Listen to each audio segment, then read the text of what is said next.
Hello everyone, welcome to the next panel. Our previous panel ran a little long. It was an interesting topic on inclusion and diversion, but welcome to the next panel. I'm Armando Ruiz with NCR. I lead our global telecom organization, and we're very proud to be the sponsors of these breakout sessions and look at some of these important topics. I'm a member of the Culture Council at NCR and the CIO Council, and manage also the awards program.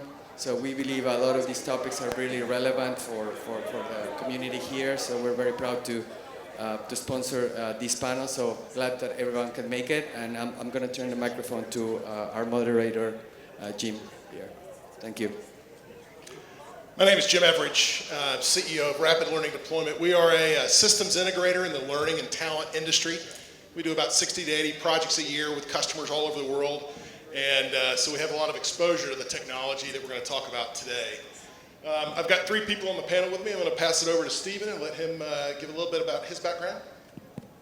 Hey, Stephen Giles. I'm the CHRO for Panasonic Automotive. We're a $3 billion division at Panasonic, headquartered out of Peachtree City. We have about 9,500 people in about 15 different locations. I've been with them for about 21 years. Good morning, Shannon Benham. I'm Director of Global Talent Development at UPS, world's largest transportation company, 480,000 people in 220 countries and territories. Thanks for being here. Thanks for coming. Good morning. My name is Jeff Whipple. I'm the Vice President of Talent with Ferguson Enterprises. We're a large wholesaler of plumbing and lighting and HVAC. We're based in Newport News, Virginia, 30,000 associates, $20 billion business. I've been in this talent space for pretty much most of my career, and glad to be here this morning. So as we get started talking about the future workforce, depending on innovation, I'm going to move fairly quickly through some slides, and I've got some questions for the panelists here. I'm going to send you a slide deck if you want. You can send me a note at info@rapidld.com and just put in conference slides, and I'll send those to you. So you don't have to try to write down all the things I've got on there. So on the very next slide, there we go. We've got the panel up here. We're really, this conversation starts off about employee engagement. And I think, the interesting thing is that we all recognize that there's a problem, but Gallup in 2013 really hit home with a point here, which is, as Jim.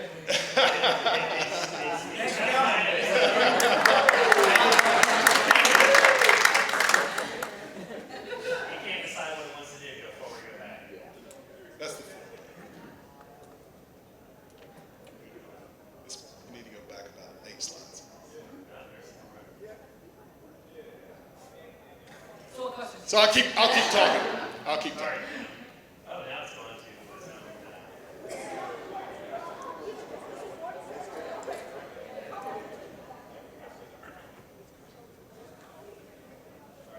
Yeah, that's me.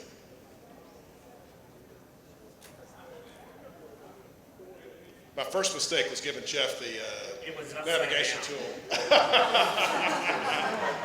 It's still doing it. I'm not Okay, all right. Yeah, we'll just do it manually. That's easy. Just hit escape. This is a technology event, right? All right, so employee engagement is kind of where we're going to get started. And as I indicated, Gallup did a survey in 2013 and really identified the scope of the problem. Worldwide, only 13% of employees are engaged in their job. That's an abysmal number. And even worse, they found 30% of the employees were toxically disengaged. So they're actively working against the company. So that's a significant problem that we have today. And I think the opportunity, though, is if we can fix that problem, the increase in performance at the individual and at the team level is pretty significant. So I think that's where the opportunity lies. We're here to talk about, though, employee development and engagement in employee development. And so what's the connection between the two? On the very next slide, if we go there, we'll find that the second most significant driver of employee engagement is career development. And a researcher by the name of Bob Nelson identifies that as learning, development, and advancement opportunities that are provided to employees on a systematic basis with support of their manager. So the manager's helping the employee move through their career development process and identifying the next steps in their career. That's the second most important thing to getting people engaged in their jobs. In this particular slide, Bob has some tips for career development, as you'll see on the bottom. I think that to get to engagement, though, in development, we've really got to make learning personalized. And so when you think about personalized learning on the next slide, whoever's helping me with the slides there, with personalized learning, we sometimes call that adaptive learning, where we customize learning experiences based on challenges on the job, career aspirations, and personal preference. That's an important thing to consider, but it doesn't have to be based on technology. There's a lot of simple things that we can do to personalize learning for people. We can develop personalized learning paths based on job roles. We can do diagnostic assessments. We can have recommendations from peers or even personal preference. People just check off and say, here are the things that I'm interested in developing. Josh Burson is an analyst in this industry, and one of the things that he notes is that once you get to personalized learning and you're able to customize these experiences for employees, you can also do it by the job. And you can embed this learning in the flow of work. So that's become kind of a mantra over the last 4 or 5 years, is embedding learning in the flow of work so that you're not going to a place to learn, that you're in your daily job and you can call up learning assets right then to help you with whatever task that's right in front of you. On the next slide, we talk about technologies. Artificial intelligence and machine learning are probably the two things that we've seen the most of in the learning industry. Those things have been around. There's dozens of platforms that embrace those technologies today. One of the things that we overlook, though, is when you combine those two and you apply it to the content problem. And I would tell you that today, with the pace of change in the work, that we have a content velocity problem. We can't get content to the learner fast enough. And that when you apply these technologies to the content problem, you can get self-authoring, which is a very interesting concept, where the systems now are creating the content necessary for employee development. At the bottom of this slide, we see a lot of ways that employees will see these technologies. But first and foremost, usually in some kind of social medium or social tool that they're engaged with. All those tools have artificial intelligence, machine learning built in by and large. They get personalized content. They get relevant user-generated content. So a lot of user-generated content being generated, but only the relevant content being supplied to the employee. That's important. And a YouTube-like interface. Next slide has a lot of benefits of the artificial intelligence and machine learning. I think the two most important ones here are this concept on the left side, bottom left, of reinforcing training, which is really what I call the mastery loop. The system continues to assess what you know, what you don't know, provides you the remedial content based on what you don't know until you learn it all. So it's a very interesting concept. And on the right-hand side, the second one, building content at scale. So I've mentioned the auto-generated content, but also having these systems go out and find content, source content, curate content for you. So it helps solve this problem of the learning organization being responsible for building everything. The last slide I've got here is just to kind of give you perspective that these technologies rarely exist as a sole technology. What I've got here is an example of a learning ecosystem for learning experience. And you start with the learning experience platform, you've got micro-learning, you've got social collaboration tools, you've got content, you've got skills cloud, you've got program experience and delivery, and you've got analytics. Many of these separate applications that are all blended together as one platform for the employee and their learning experience. So, enough of kind of the theory or setting the stage for this. Let's talk to the panelists about how they see engagement, employee development, engagement in the workplace, how they see personalization, and how they see these technologies. So, Jeff, I'm going to start with you for the first question. What challenges with learner engagement are you seeing at Ferguson? So to get at that, the first thing we did was tackle the associate engagement question right off the bat. I joined the company 2 years. They've been asking themselves their own set of questions, getting their own set of results, and saying, hey, look how good we are. We recently introduced external benchmarks, global benchmarks, regional benchmarks, to find out that we are not all of that. We are somewhere in the middle of the road, and that learning is at the key. Learning and career development are the key outcomes comes from the associates telling us we need to understand more about what skills we need to develop, what behaviors we need to change to make ourselves viable for the next role in our career development journey. So then the challenge becomes, how do we get to solving that problem? As Jim teed up, the personalized learning approach is where we're going to go first, to make sure that we're finding development that's relevant to not only their current job, but the next step in their long-term career journey, and aligning that to the overall career path model that we're now building out. So we're starting from truly a greenfield or blue sky or whatever color that you want to use for a 67-year-old company to have none of this in place today. We are actually building from the ground up all of these different types of programs and processes to support the entire associate life cycle and help them grow and develop in their career so that we can be competitive at retaining our talent in this very competitive environment. Jeff, thank you. Shannon, what about UPS? Well, first off, your first slide, I really can't emphasize that enough about employee engagement. For us, the biggest thing is fit. Are you picking folks that actually believe in what you do, like who they work with, feel they are heard and have an active response, and you're constantly assessing them, okay? That's a really big deal because from the start, I think that engagement statistic speaks for itself. So in our culture, we have a big leadership framework, and we update it. In our heart of who we choose, who we promote, who actually survives but thrives, okay, and that's where you get into management potential of, do you have people who actually build capability, meaning not only are they learners in their heart and they embrace it and they walk their own talk, but they also build a whole ecosystem similar to this, and we're in various stages of this, okay, with their own people and their team. And the problem is when, we have 480,000 people, and you're in just a variety of industries. So how do you do that with some common core and common framework that everyone believes in, rallies around, you have a purpose, and then they see themselves reflected, and then you have that constant touch point. So we do assess, we do have time issues, because by nature, you know what we do. They're probably at your front door, possibly right now, okay? With that, these are people on the run, okay? Literally.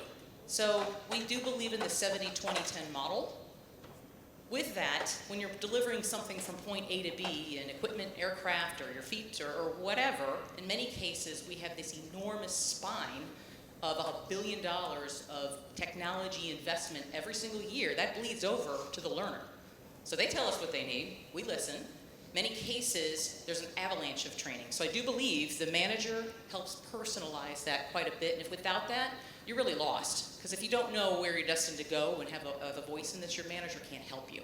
But that is kind of the key for us, is both our team and understanding who you are and your purpose, and then also constantly have those feedback channels, just like he was saying.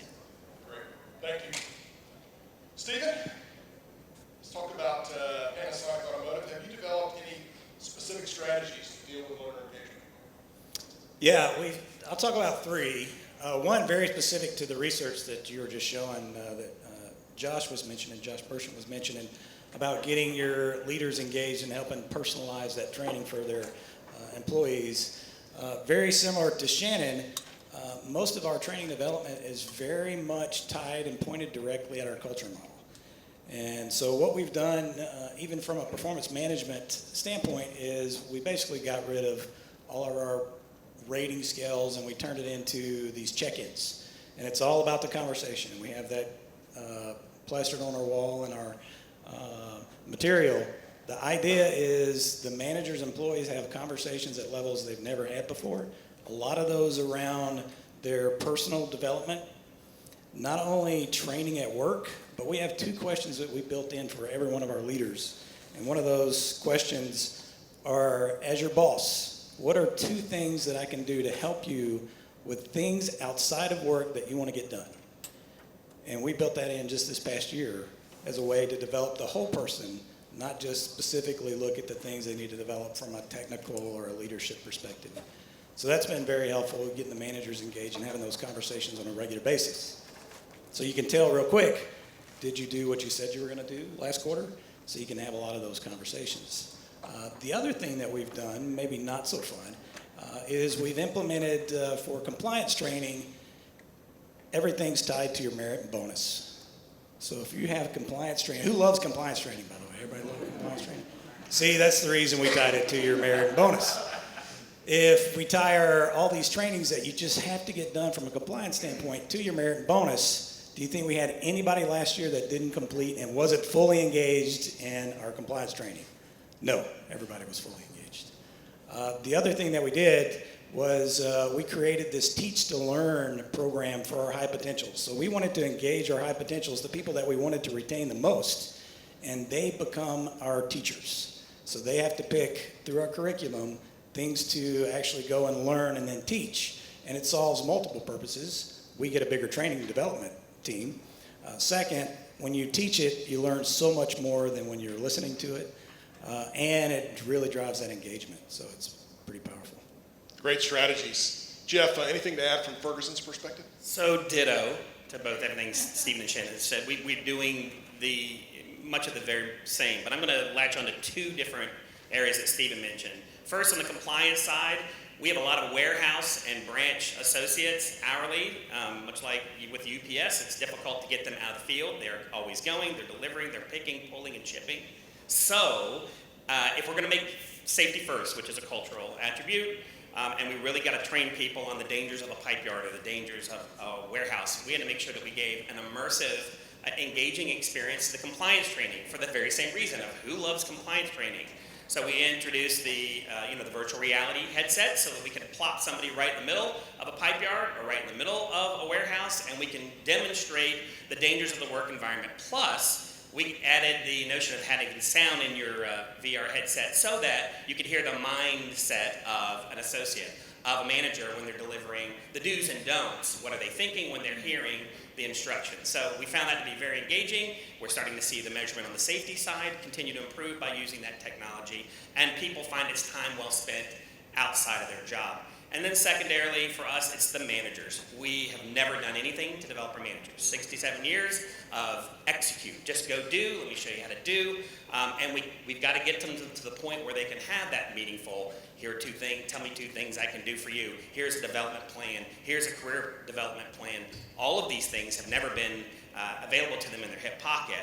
So how do we introduce that and then give them a support system with each other? 1,500 locations, they don't know each other, they don't have a resource group to call, and when we bring them in for their first immersion of a cohort program, we create that network that they self-manage and share best practice. And we're seeing the uptake already in our pulse surveys around associate engagement tied to my manager now is starting to help me with my own development plan. Nice. Shannon, in what ways does UPS support a culture of learning? Perfect. Same thing. We all have a lot of the same strengths, by the way, so I applaud my panel already here. The one thing that we do is, again, this is a company of engineers, okay? So everything for us is based on time. Everything for us is based on execution. Thoughtfulness and reflection when you are driving a large vehicle and aircraft doesn't come to the top of the mind, and we force that issue in some cases.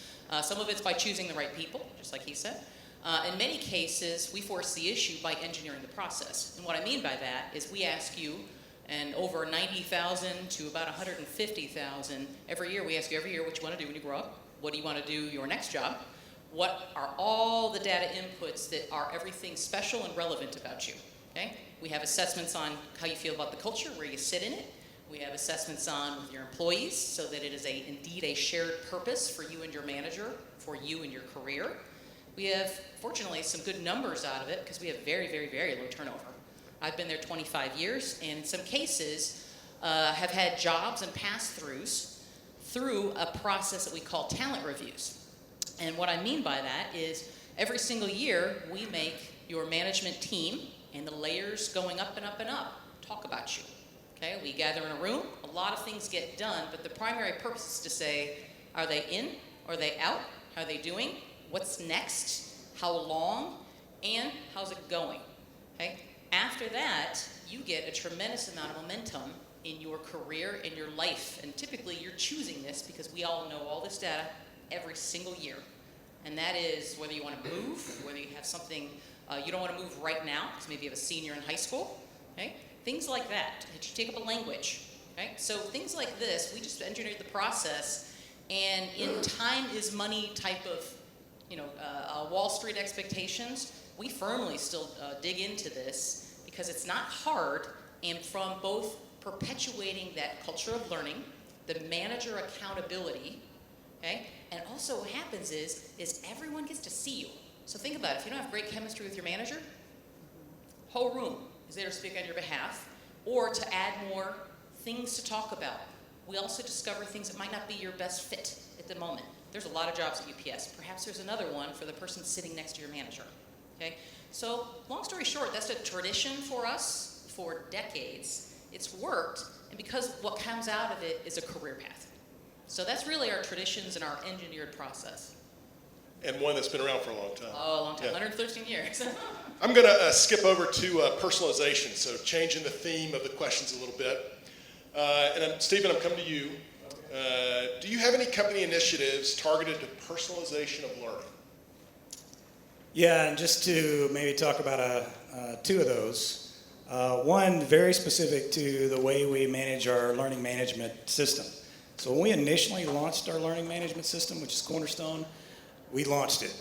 Here you go, a lot of training classes in there. Go find what you need, personalize your own training. The engagement level was really low. So we had to go, okay, we got to do something different than that. That didn't work. Failing forward, we decided we're going to kind of relaunch our learning management system, and we did it in a way where we created playlists. So we created this playlist very specific to functions. So if you're an engineer, embedded software engineer, we have a playlist specific for Android software development. We have a playlist very specific to emerging leaders, senior leaders, and a lot of these trainings are very what we call scaffolding training. You take these training and these playlists that you take before you actually go into a classroom training.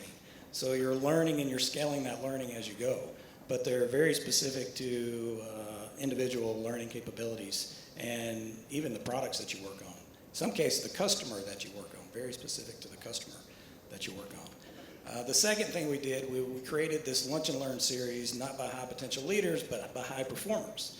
And we take our subject matter expert in so many different areas, and they basically do lunch and learns. And they do a series of lunch and learns. So it doesn't matter if you want to be a Lean Six Sigma expert. It doesn't matter if you're an accountant and you're really looking at very specific accounting skill sets. All of these lunch and learns occur that are very targeted and specific.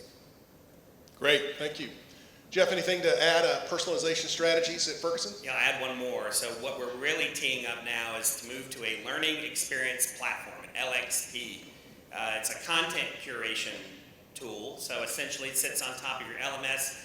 Any external and other internal data sources or learning elements that we can plug in that eventually then apply some machine learning that determines what you would want to take or what you might be interested in or what peers associated with you are taking, reading, and curating for themselves today.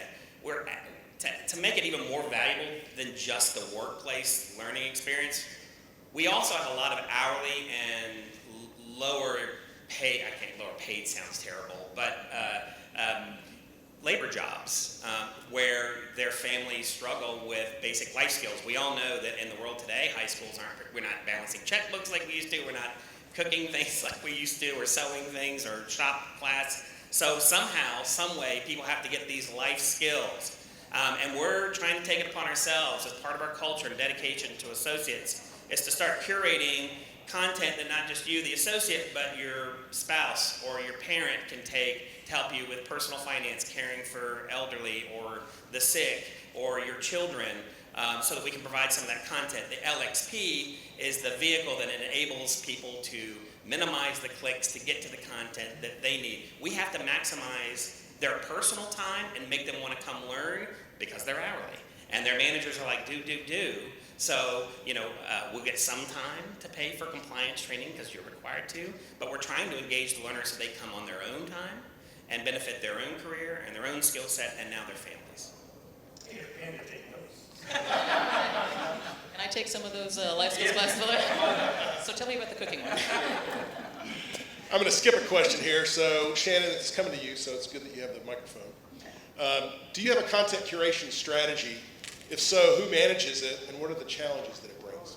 That's a really good one. So first off, content curation tends to be this mystery. Okay, for us, you have to keep it simple. And the reason why is in order to do the justification, because many times content requires funding or maintenance, okay? We all have that favorite meeting you go in where you have to say, is this business critical and why? Is it a government telling us you just have to pull out, okay? And then from a ROI, sometimes it's, hey, we're staying compliant, or in many cases for us, there's this kind of spectrum of what is the yield out of this? So if you don't have that really well researched, you're out of luck right from the beginning. You just can't. Then you don't understand the purpose and the value, okay? You have to articulate that. Secondly, who else is in the boat with you on this one? Because we have, we tend to own this central strategy here in human resources for the learning department, the talent management department. However, we've had a tremendous amount of field-based or business-based learning leaders that we bring together. And the reason why is because we might have the foundation on some of these things, but what the airline needs versus what the sales group needs, how to teach it, and what the the outcomes have to be very, very, very different. So we bring them together and try to ask them, learn from each other, share, and then make sure consistency-wise that we're all kind of moving together. That's really important because most of the time, your people who are the experts on these, you don't know. You have to, however, become this big networking nucleus and make sure that everything, material and outcomes the same, but how they put their style on it is very, very different, and I think that's important to recognize. It's very tough to get that collaboration, too, Oh my among God. the teams. Everyone's busy. Stephen, anything to add on curation? I'm Steve. No. Yeah, for us, I think when we started this, it sort of goes to what Shannon was talking about. We went too far. We had too many classes. It was too complicated, and we had to actually scale back. And a lot of this training was being generated and the content was being created from an HR perspective. We completely changed that. So now I'm a CHRO that has 0 HR initiatives. We do it as a team, and a lot of the content creation now is coming from the business. And as you heard me mention, a lot of the delivery now is coming from the business. So when you want to get engagement out of your people, have a training class that not only is created by the business, delivered by the business, for the business. It's a whole different level of engagement from your employee base. But we scaled down that content creation so it's not mind-blowing. Second, it's very specific to what you work on. And very important, that last piece being very specific. We're going to switch gears and go over to technology that's being used in driving learner engagement. Jeff's already answered this question because they're putting in their own learner experience platform, which is very specific to these technologies. Stephen, what about Panasonic? Are you guys using any artificial intelligence or machine learning in your people development process? Yeah, we're not yet, but that's the reason I was wanting to take notes here for what he's trying to add on to the LMS. Yeah, so I'm going to talk to you later, Jeff, about how that works. But right now we're not. We're trying to keep it very simple. We're trying to get the employees engaged to, again, pick the right training, work with their boss to make sure that they're following up and that there's a lot of conversations around the training and how it's applied. That's one of the bigger pieces of this, is what do you do and then how do you apply it to your job very quickly. But yeah, very interested in see how we can apply AI in the future. So the next question is really about kind of social collaborative learning. That's a newer facet of people development. Stephen, do you guys have any initiatives in play at Panasonic about social collaborative learning? And most importantly, are you finding value in that process? Yeah, so I'll give you an example. And this, what we're doing right now is actually taking place. It's been taking place over the last 2 months. And it is actually because we engage our business. This idea was actually created by one of our directors in quality.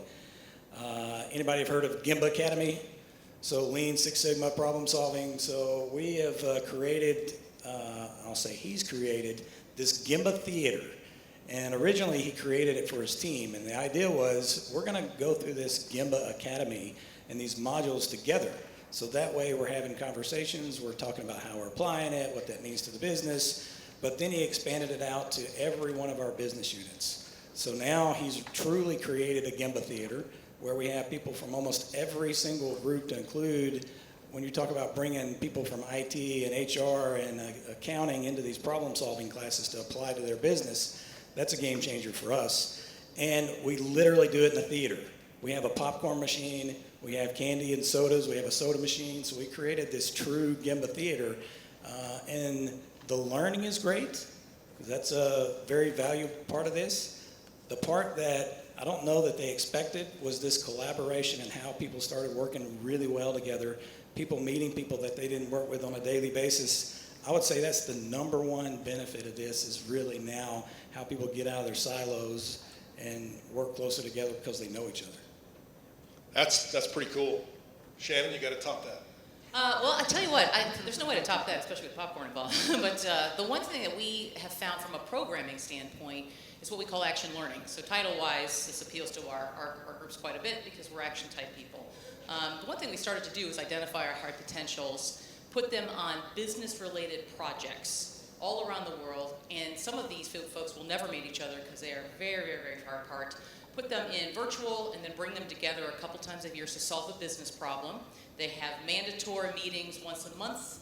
They have a very structured discipline process so we can teach them both rigor of analysis, but they also get access with their solutions to the absolute top leaders for their continent or their business unit. The good parts that have come out is, that social piece, you cannot underestimate how important it is to bring this group together, because that storming, forming, norming, long story short, they have a common purpose. There's a lot of business deliverables that come out of this thing. We have made a bunch of fantastic suggestions that have absolutely hit the bottom line in some cases, because you ask the people who know it the best. But for me, from an HR standpoint, engineering that process, you now get access and something tangible to see your best and brightest in the fray. Okay? They get pressure, they have to present and defend. And when it comes down to it, there's no joke that these folks mostly, it's like finishing school before they hit the main stage in some cases. It's fantastic. So the recognition piece that comes out is a benefit that you can't overlook. Well, I will say that taking suggestions and dropping them all the way to the bottom line is a good way to top what Stephen was saying. All right, Shannon, this one's for you. Many organizations are pursuing a one-stop shop portal approach to their learning technology ecosystem. Do you think this is smart? If so, why? And what should the entry point look like? So first off, this is a really good topic, and the reason why is I think it's inherent just in all industries right now. There's so much, and you need a GPS to figure out what is relevant and how not to overwhelm your folks, okay? So I think this concept sounds great. We're struggling with it, frankly, because we have multiple delivery systems with learning management systems. In some cases, you've got very, very specific compliance or governmental regulations you have to work through with it. It's like the unicorn of concepts, okay? We would love it. For us, the personalization between the manager being that GPS, meaning the GPS, you have to guide them on the ultimate destination, yet keep your business going properly. That's a really big deal. So, I'd say that we're probably midstream on being able to do that. Still looking to learn how to do it better, which is part of the reason I'm here. But it's a complicated process when you get into the layers of people, jobs, businesses you have in your industry. And systems. Yeah, and it changes every 2 years. How do you keep up? Jeff, anything to add to that? We struggle with it too, because we're trying to change behavior. So we learned this with LMSs. Traditionally, we can say, here it is, go find it, go out there, and you can find your content. That didn't work. I think the LXP is the next best thing going for us, best opportunity, because it allows us our content to sit in different places, so that if there are people who go to your intranet, your core intranet, search for something, we can deep link back to that learning and have them steered back to the LXP or vice versa. So we are trying to solve for that. It certainly makes it easier to market towards a one-stop shop, but again, we're going to have to find a technology solution to it, and not just here's a website, go to it. We're going to have something that's a little bit more easy to navigate, and I really keep coming back to this LXP because I do believe this is the way to go. Well, and therefore you're leveraging technology to try to address all those different constituencies, because you've got a lot of different learner styles, and can technology support that is the question. All right, so those are the planned questions. We've got a few extra minutes. I did cut off a few of those to try to get us to the end point. So if you've got some questions about this whole issue, technology and people development, personalization, employee engagement and development, let's hear it right now, and we'll entertain those. So I'm very interested in machine learning and AI, and I'm curious how you guys implement it into your HR systems. And I heard LSP was mentioned earlier and how machine learning was in it. So I'm curious what the ML is doing, like what's different things like that. So the question is how is machine learning and artificial intelligence being used in HR systems today?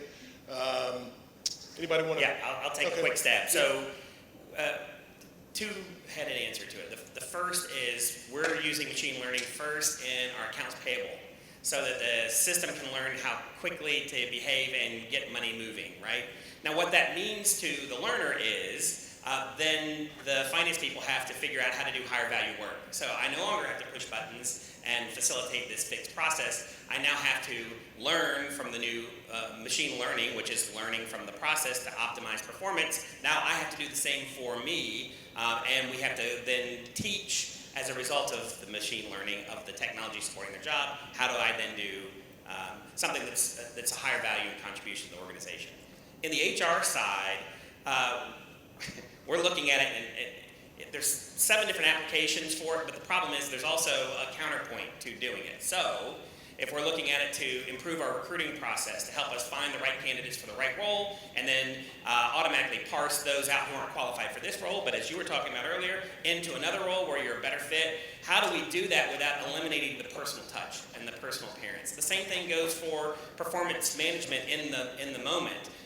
We want to have a personal, experience, manager to associate, but we'd like the system to be able to capture feedback and be able to provide feedback back based on the data that's coming in, but we don't want to remove the personal approach. So we still have to work through point counterpoint. Lastly, we love WalkMe as a performance support system embedded into technology, which also changes the way your process works in a software application so that we learn from people's learning. If they're hung up in these particular areas, then they have 5 different ways they can go teach themselves. It's personalized, back to that. And if we see it's a process workflow kink in the hose, we can fix it, change the process to make it more streamlined to improve the experience for people using the tool. Sorry, that's a fast answer. Good answer. That answer your question? Yeah, thank you. Okay. Right over here. What is keeping you up at night in regards to what you're doing? What's keeping you up at night? Yeah. Shannon? Really, value creation. If you're not doing something that absolutely is obvious to both the learner themselves, who, by the way, in the war for talent, it's a big deal, okay?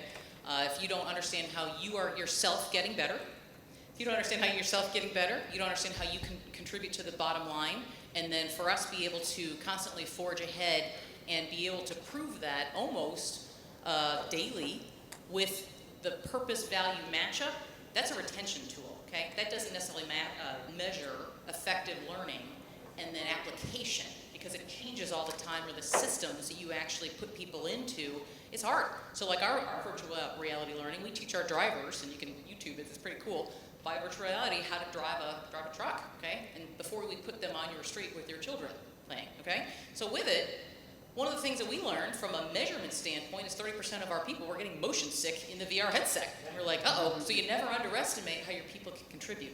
But the keeping up at night, there is such an overwhelming amount of training. You, in some cases, can't capture the value properly of the walk around the building with the person who knows it best. How do you capture that on a slide with ROI and value creation? I worry about that. And most of them anecdotally hear it and have that experience that I remind them of, typically when we get in the room, because they've been around a long time. But to do that in a succinct, cogent case, typically with some sort of accounting bias and methodology behind it, is very, very hard for us, because that's always under fire, especially when it's me and the training budget versus an aircraft purchase. How do you do that, you know? Shannon, the good news is you guys collect a lot of data. And so data can kind of help you in that value analysis process. Yeah, So, it is. yep. All right, got time for one last question. Right back here. So at the beginning, we were talking about engagement scores and how you've kind of come to the realization that we need to keep those focus on those. Have you been able to connect or is there an understanding at the corporate level of the impact of improvement in engagement scores and other corporate performance metrics? So the question is there a relationship between engagement scores and other corporate performance measurements? Yeah, so the interesting thing for us is over the last 4 or 5 years of our, what we call our culture journey, which is really trying to drive this engagement in so many different things, our engagement went up 261% just in the last 3 years, which is dramatic. And we do, of course, an annual employee opinion survey. One of the things we noticed was the engagement was up, very specific, but people, and this goes back to what keeps you up at night too, the time for training, actually carving out the time and making sure people, they're very engaged in what we need to do. So they're very, but if you as a business cannot carve out that time for the training that's needed to propel you, and I'll give, for instance, SAP. We just launched SAP over every one of our facilities. We had it in some locations and others. Imagine the amount of retraining you've got to do for 9,500 employees specific to their jobs over and over and over. So, and carving out the time to be able to do that. We've come up with a solution to kind of carve that time out. The engagement level completely changed the way we managed our business, which shown on the bottom line.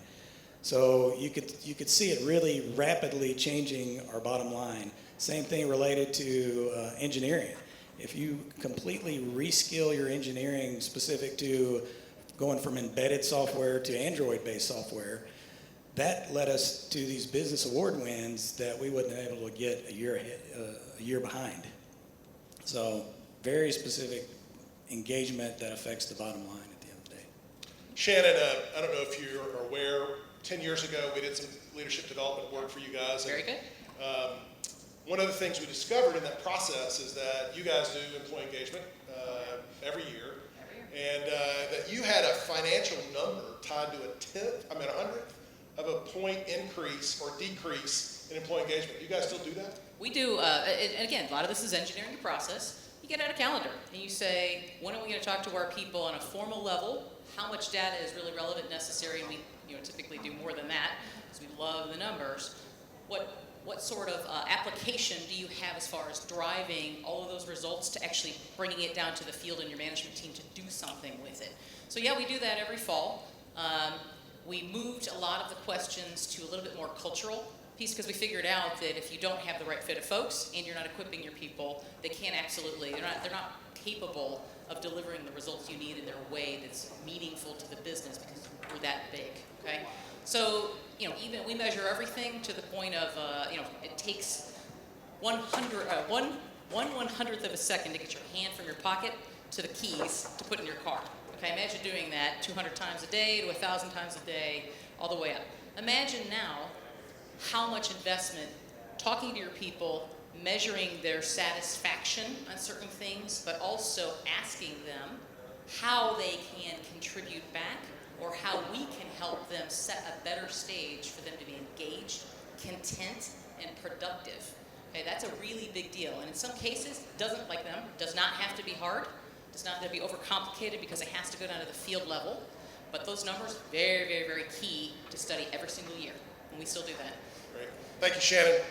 Hope that we've actually run out of time. Hope that this was a valuable session. If you want the slides, just send me a note, info@rapidld.com. Thank you, guys.